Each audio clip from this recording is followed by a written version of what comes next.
The Pop Culture Cafe Radio presents classic thrillers.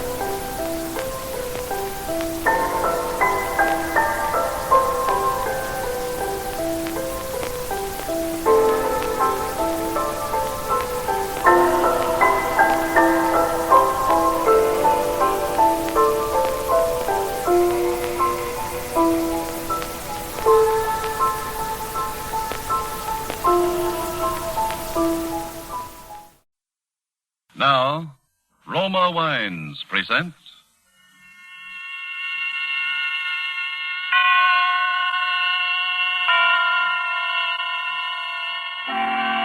Suspense.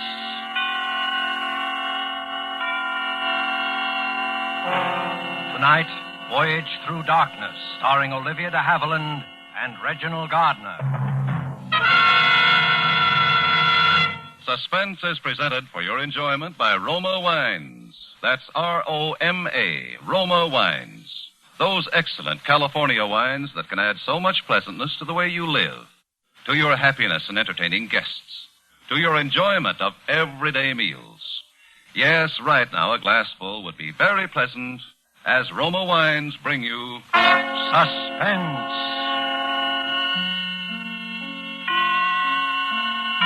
This is the Man in Black, here for the Roma Wine Company of Fresno, California.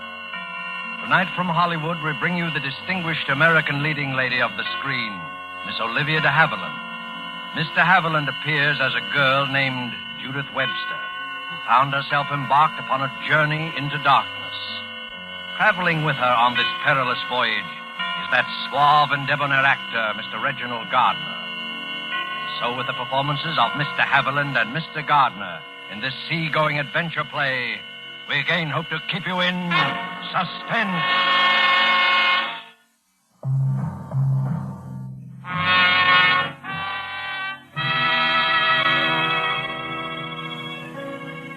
It happened in 1939, shortly before England and Germany were at war.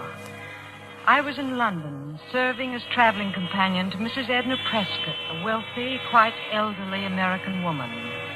She wasn't a pleasant person, and the city's practiced blackouts were a particular source of annoyance to her. I remember thinking how ironic it was that she should die during one of them. I even thought it the cause, until the doctors assured me her death was due to a common heart ailment.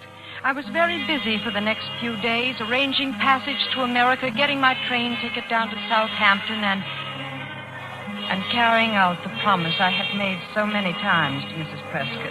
I didn't relish any part of that. Miss Webster, oh, yes. The young woman who's escorting the casket. Oh, here's your ticket. Gate 5, please. Both trains for Southampton. This way, please. The young woman who's escorting the casket. He said it so matter-of-factly, as if such things occurred every day. I suppose they do. And yet, every minute on that train I felt uncomfortable, on edge. It seemed as if the trip to Southampton and the steamer docks would never end. I remember how glad I was when it did, and how cheerful the steward's voice sounded as he greeted me at the head of the gangway. Good evening, miss. Welcome aboard. May I show you to your cabin? Please do, steward. I'm very tired. 12A, B deck. This way, miss. Tracking down blackout killer. Police hot on train with blackout killer. I hope they get him all right, miss. Get who? Police have new clue on blackout killer. Boy, that blackout killer. The police have a new clue on him, he says. Oh, yes. An awful thing. Ah, here we are, miss. 12A. You have it all to yourself. Thank you, steward. Oh, I'm sorry. Here you are. Oh, that's quite all right, miss. Thanks, and good night. Call me if you need me now. Good night. In my stateroom, perfectly safe, I realized how jittery I'd been, how upset. And now, how relieved. Suddenly I began to laugh right out loud. My fears had been so foolish, so very foolish.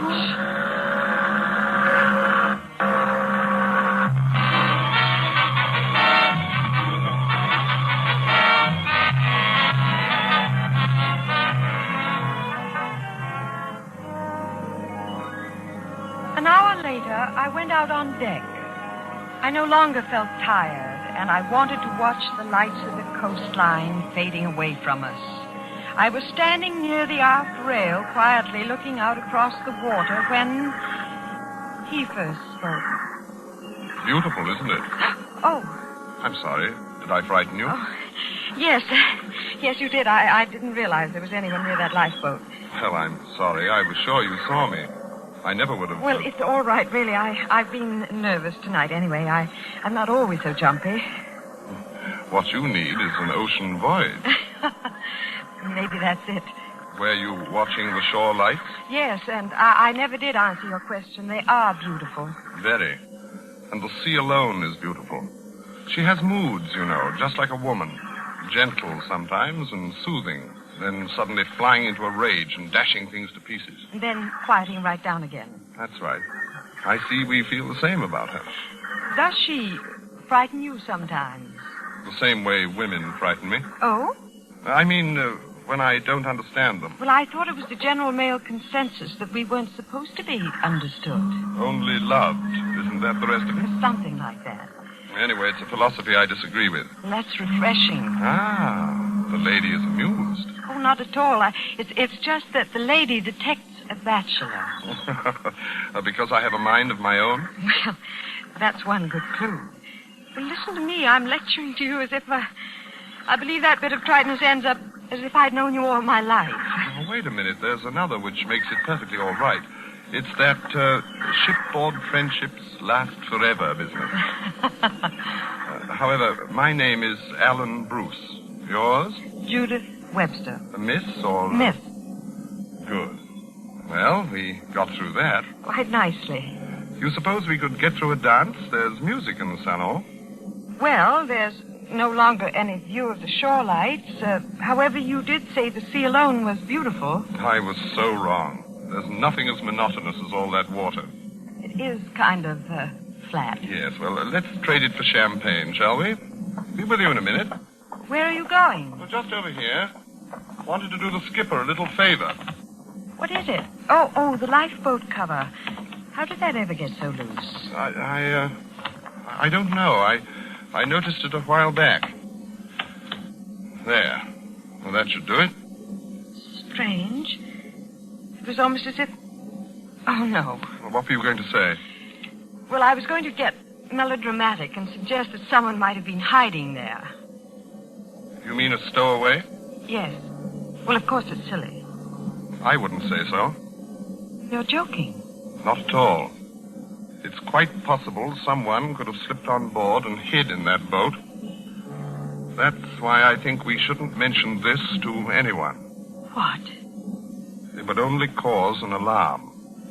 But I don't understand. If you really think there might have been someone...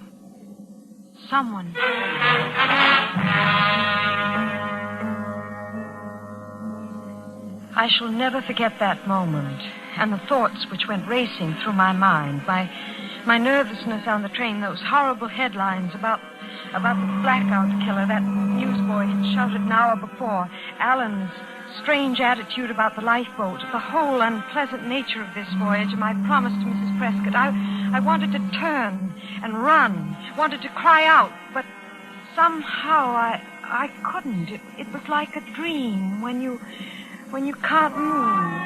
And then the darkness was swept away, and I was no longer dreaming. I was in Alan's arms dancing. There were laughing, carefree people all about us, and the ship's salon was so bright and friendly. I was ashamed for even thinking there might have been anything wrong.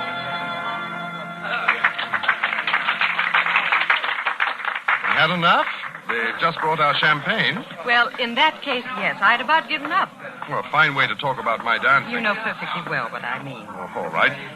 Let her go, waiter. Right you are, sir. There we are. All right. Thank you, waiter. That'll be all. Yes, sir. Oh, that does look good. And is. Well, what should we toast to? Shipboard friendship? Shipboard friendship. You know, What is it? Something wrong? No, nothing at all. Just thought I saw some, and will you excuse me a moment? Well, of course. I won't be long. Everything all right, miss? Oh, excuse me, miss, but the gentleman, he dropped this billfold. Oh, thank you, waiter. I didn't notice. Would you just leave it there on the table? Very good, miss. There you are. The billfold fell open as the waiter placed it on the table. I couldn't take my eyes from it. There was an identification card in plain sight. The name on the card was not Alan Bruce. It was Charles Drew.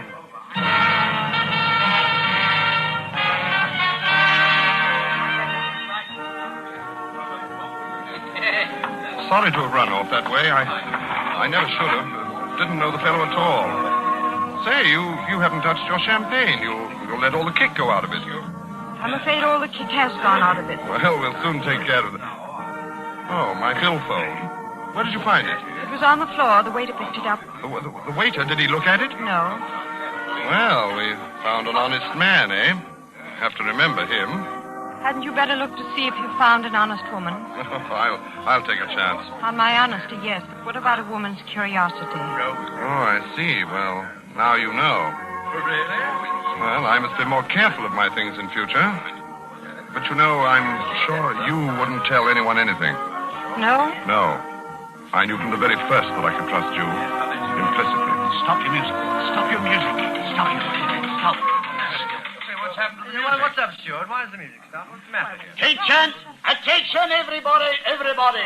The first officer has something to say to us. Ladies and gentlemen, I'm sorry to break in on your dancing this way, but I assure you this won't take long. We've just received a radiogram from London, and I must ask your cooperation. Something important? Maybe it's war with Germany. No, it isn't war. Nothing nearly as alarming as that.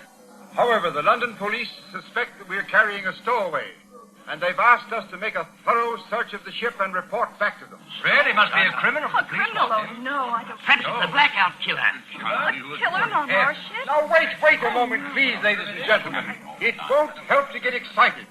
The ship is being searched. He'll never get off. All we ask is that you keep your cabins locked. I was afraid this might happen. How long did you expect to keep it from them? Naturally, I was hoping they'd never... Judith. Well, Judith, what's wrong? Where are you going? Hey, look at him. What's the devil? Hey, what's the matter, handsome? She run out on you? Well, please let me through, will you? Okay, sure. Go do it, mister. Don't let her get away. You know, maybe she thinks that you're the blackout killer.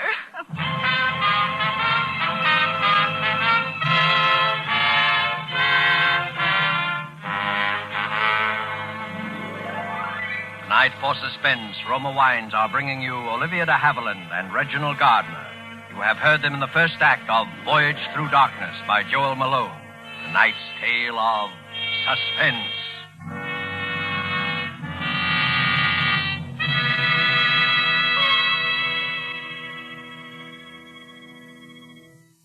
It is a fact that connoisseurs of many foreign lands have discovered the excellence of Roma wines, the greatness of California's wine country from which Roma comes. But millions of Americans also know these things and have made Roma by far the most popular, the largest selling of all America's wines.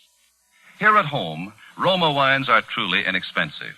For only pennies a glass, your meals, your entertaining, can have the added delight of superb Roma wines.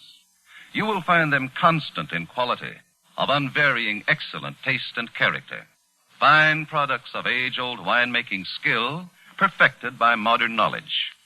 To start enjoying this really fine wine yourself, simply place on the table with dinner tomorrow a well-chilled bottle of hearty, ruby red Roma California Burgundy.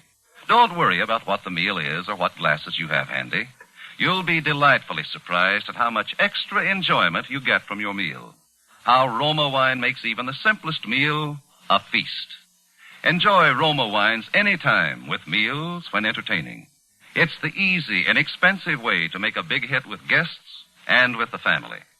Be sure to ask your dealer for ROMA, Roma wines, made in California for enjoyment throughout the world.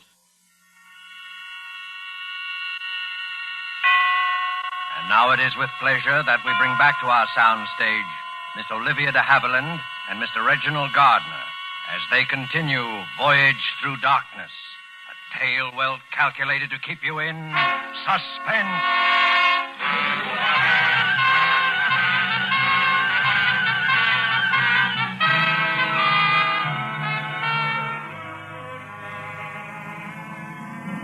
I'll never know why I left the dining salon without telling them. Certainly there could no longer be any doubt. It was all too clear. That loose canvas covering on the lifeboat, the way he'd been standing there, even the name he had given me, Alan Bruce.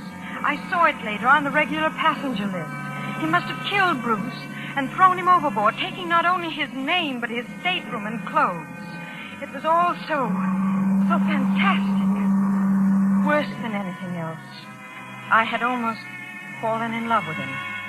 He knew that, I'm certain. It was why he was so confident that I wouldn't tell anyone. And I didn't. Not even when I spoke to the first officer about my promise to Mrs. Prescott. I wanted to tell him, but somehow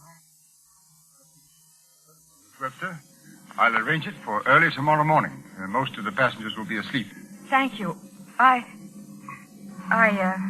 I suppose it's rather unusual, but then Mrs. Prescott was an unusual woman. I haven't conducted a burial at sea since the last war. However, I'm not entirely unprepared. The company officials spoke to me about this before sailing, and, well, now, don't you worry, Miss Webster. The ceremony will be quite in order, I assure you. Thank you. I'll bid you good day, ma'am.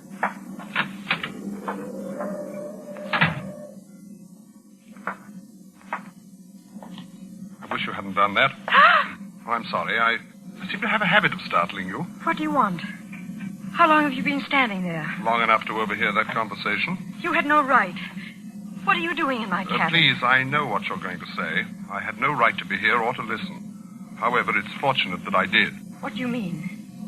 I didn't know that it was Mrs. Prescott's desire to be buried at sea. No one knew it. But it was her last wish. I promised her it would be carried out. And tomorrow morning you're keeping that promise? Yes. And now, if you'll excuse me, I don't feel very well. I'd like to... Wait, please, Judith. You've been avoiding me, haven't you? Yes, I have. I hope it's only because you've been upset.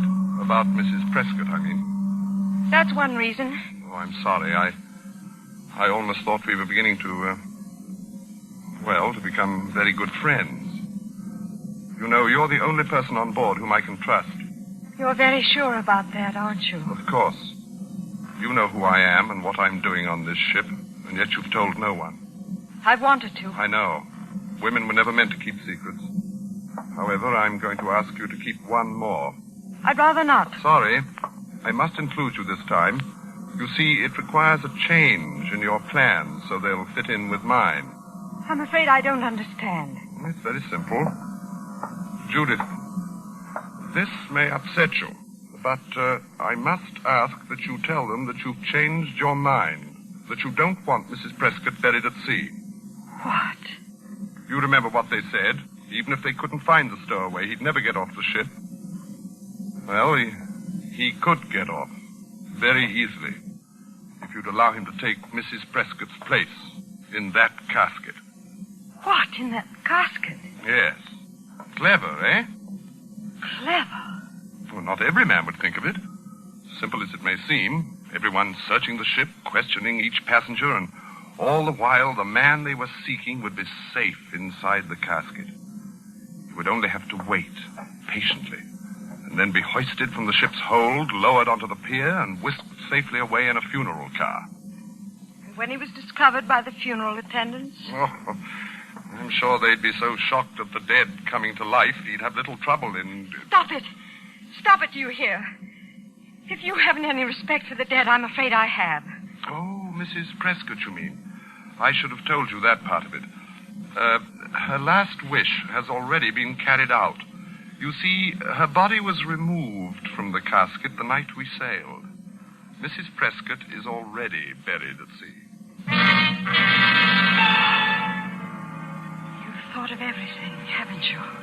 Yes. In my position, one must.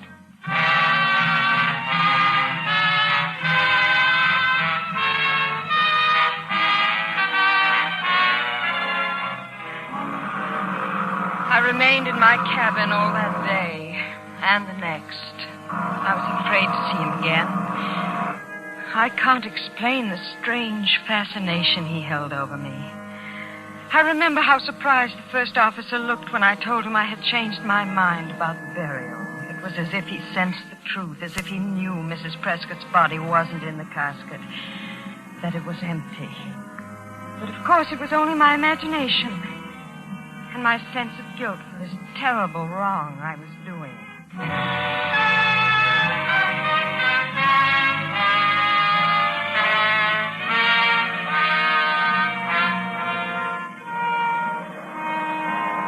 When we sailed into New York Harbor, I went out on deck. He was standing there near the port rail. I went up to him. He turned and smiled as if he'd been expecting me. Oh, there you are. I've missed you. Haven't been under the weather? No, I've been perfectly well. You had me worried, not showing up at dinner. You know, I've come to depend on you. Yes, I know. I've decided not to let you get away from me. After this is all over, we must, You haven't much time. Oh, that's right. This may not be easy. Wish me luck? Haven't I done more than that already? Yes, of course. Only, like this, Judith.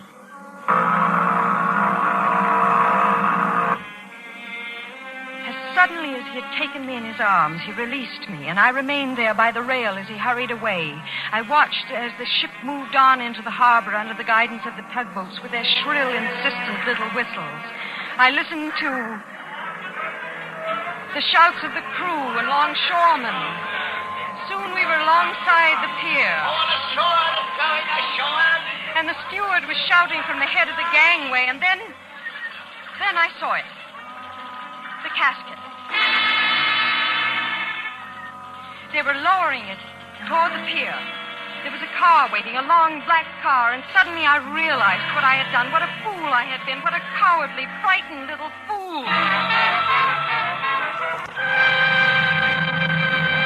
Wait! Stop them! Don't let them take it! Don't let them! Wait, please! You mustn't touch that casket. There's something wrong. Huh? Hey, what's the matter with you, lady? Get out of the way, will you? But there's a man in there alive. He's hiding. Sure. Hide-and-go-seek he's played in a coffin. Go on, lady. We got work to do.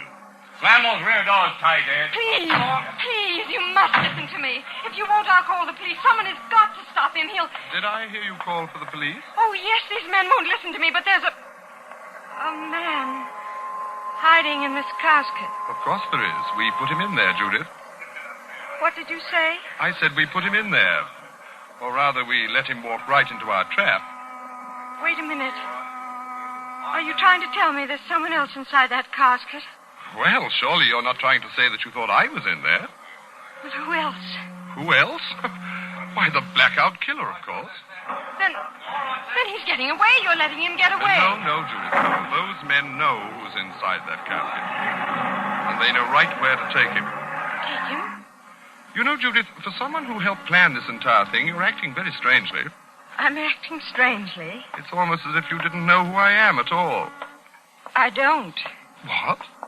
I said I don't know you. I still don't. But the night I dropped my billfold, I thought surely you... All I learned that night was your real name, Charles Drew. You mean you didn't look at the rest of my papers? Certainly not. But that's amazing. Say, you are different. Yes, and I suppose you're the everyday run-of-the-mill type. Look, what is this? Oh, it's all very simple, Judith. I thought you'd learned of my affiliation with Scotland Yard when you had my billfold. You mean you're a detective? I've even been called a bloodhound. Then all this time, you've been trailing the killer. That's right. We had a tip-off he might be on this ship, and when I discovered the loose lifeboat covering, I was certain of it. Then Alan Bruce, he wasn't murdered at all. He never existed. Just a name I was using. Good Lord, Judith, you know detectives never travel under their own names. It just isn't done. No, everything has to be done the hard way. I suppose that's why you just didn't find the killer and arrest him on board. Oh, no, hardly. You see, I couldn't find him. Searched the ship from top to bottom. I guess he really would have given me the slip if I hadn't looked in the casket. He was hiding there all the time? No, it was empty. I don't get it. Well, neither did I at first. And then I began to wonder why he would remove Mrs. Prescott's body from her casket unless it was part of some plan. And I decided that it was. A weird yet thoroughly clever plan. Remember I told you not every man would think of it? Yes, you did say that. He had only to wait patiently until the ship docked. Then, at the last minute, slip into the casket. And be hoisted out of the hold onto the pier and whisked safely away in the funeral car. And to think, if it hadn't been for you, he might have gotten away with it. Oh, you helped plenty by calling off that burial and leaving the way open for him. Oh, no, Charles. I nearly wrecked everything. I thought you were the killer. Well, no wonder you avoided me. I was so mixed up. I thought I knew so much. No, it's my fault, darling. I overestimated you. Is it all clear to you now? Well, No, that is, it's clear about how, well, the killer and the casket, but I don't know whether... What? You mean about the lifeboat and... No, about you. I'm not clear whether... You mean whether or not I'm really Scotland Yard? Well, I am. You can really... No, I'm just not sure whether... But, Judith, there's nothing else. Oh, except, of course, that I love you, and... What was that again? I said I love you. How can I be sure? Judith, darling. Oh, Charles. That makes it very clear.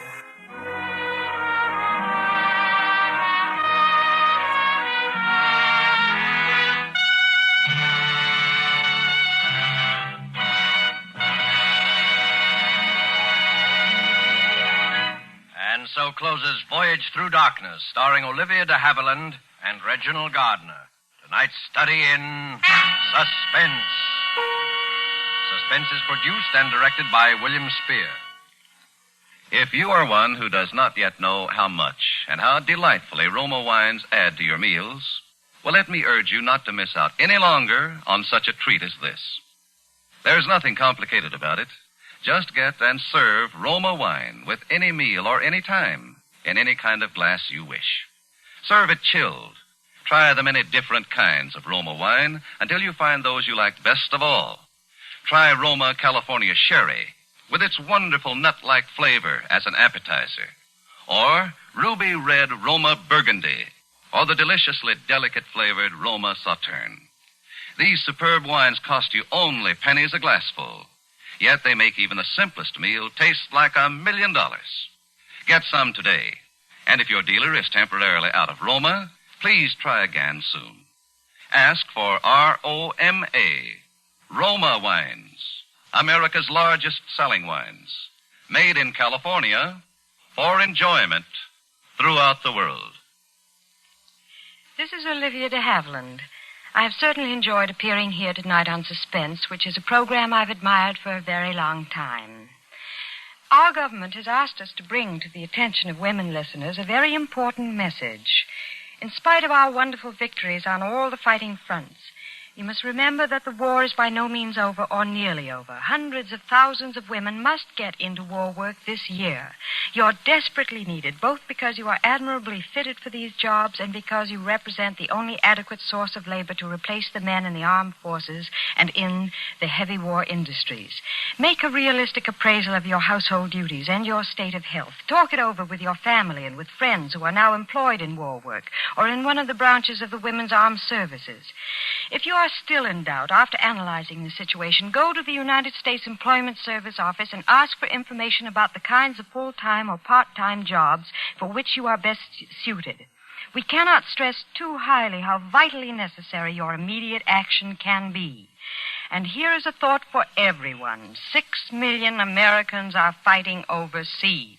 Here at home, let us all remember that until final victory everywhere, winning the war still comes first with every last one of us. Reginald Gardner appeared through the courtesy of 20th Century Fox, producers of Darrell F. Zanuck's Wilson. Next Thursday, same time, Joseph Cotton will be your star of Suspense. Presented by Roma Wines.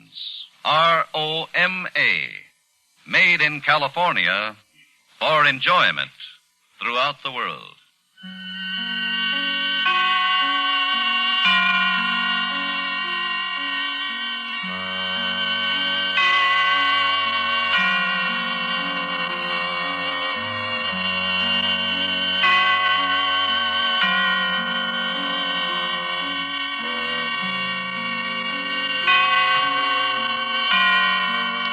This is CBS, the Columbia Broadcasting System.